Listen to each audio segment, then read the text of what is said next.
very innocuous in its phrasing. We recommend that the school district adopt cost-neutral staffing plans for teachers, teachers' aides, and various categories of staff. Very innocuous, doesn't sound alarming at all. What that means is the removal of 160 or 170 teachers, school classroom teachers from the suburban schools. A dramatic reduction in school-based staff in the suburban schools, and that's a fact. I see Commissioner Burgess shaking his head in affirmation. Chairman Prescott will confirm that for you as well. It is a fact that the TPC, after 6-8 months of work, concluded that if we're going to merge these two school districts, we're going to dramatically reduce the staffing available for suburban schools. But many of us not me, many of the people who are in support of consolidation has told suburban parents, calm down, chill out, relax, don't get hysterical, let's wait and see. Everything's going to be the same. It's going to be the same school building, the same school teacher, the same attendance zone, the same students. What are you so excited about? Last Monday, February the 4th or 5th, whatever Monday was, we discovered what we're so excited about. The school district staff released their first view of what the consolidated budget will look like. That consolidated budget will remove 443 positions from suburban schools. Over 300 of those positions plucked right out of the classroom, teachers and teachers' aides. That's more than 10% of the people that work in school buildings in those suburban schools. That is 180 degrees opposite of no change. That is a devastating blow to those schools. That's a fact. That's the budget that was released. Now, tomorrow they're going to get a new budget because the school board members said, oh, we can't do that, we can't do that. The new budget will dim that pain. It won't be 450 reduction in staff. It will be only 377 reduction in staff. You got 4 seconds. Mr. Pickle said when you had a choice to do no harm, do no harm. I beg you to drop the lawsuit and let us form municipal schools. Thank you. Thank you. Commissioner Roland. Thank you, Mr. Chairman. Mr. Hoover, I want to thank y'all for coming. This is exactly what I've been telling them from the beginning. At the end of the day, you will have wasted over close to $1 million of the taxpayers' money. And to my detractors that say, well, we didn't start this, the Shelby County Schools didn't start this. No, they didn't. This body started because we put forth a school board that was illegal and caused the Shelby County Schools to sue us. So this body has on its back every dollar that's been spent in this lawsuit. And it's apparent, folks, that we are probably going to get our municipal schools. So it's time to talk common sense. You're talking about a deficit.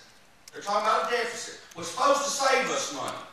And I hate to be an I told y'all so, but now it's costing us $50 million more than it did even with the money that Memphis was putting in there. So let's start thinking with our brains instead of our emotions. Because we're going to have a deficit this year. This is $300 that can go, $300,000 that can go towards that deficit. The fight's over. You know, the fight's over. So let's do the right thing for the people of Shelby County. Thank you, Mr. Chairman. Commissioner Bunker. Thank you, Mr. Chairman. This is the time frame when we really feel the pains of consolidation, and really, I think, in my opinion, the mistakes of consolidation are magnified. When we went through the consolidation process, one of the things that I was saying as we were going around in different groups and speaking is that the cost will go up and the quality will go down. And you see that illustrated in these latest budget figures and facts, in that the cost is going to go up dramatically, millions and millions of dollars of increase in our school funding. We've already paid, $15 million just for software for the accounting program, I think, to do the books. And that was just simply for one portion of it. And then we've got millions more to consider.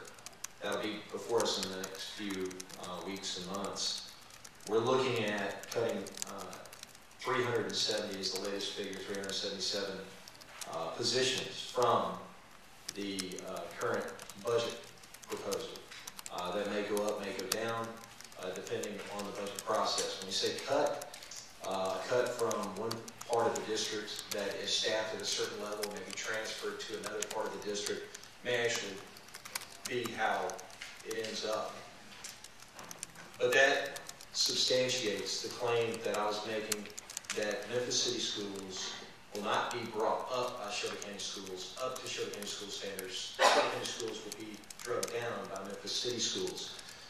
You know, you might ask, as I asked, why is it that Memphis City schools couldn't provide the same product at the same cost as Shelby County schools?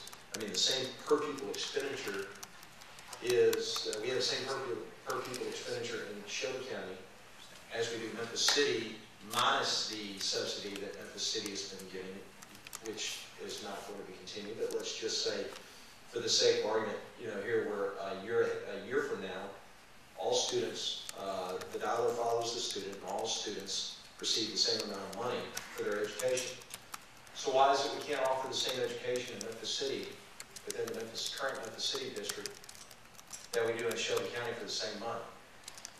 Well, I think two of the examples that we clearly see in the process illustrate that there were poor decisions made in some cases, and a lack of decisions that were made in other cases by the Memphis City School Board, which really probably spawned the whole objection to consolidating the two school systems because of the health. I mean, that's all detrimental to the health of Memphis City schools. One would be that they chosen to have in-house environmental services, more expensive way to provide environmental services.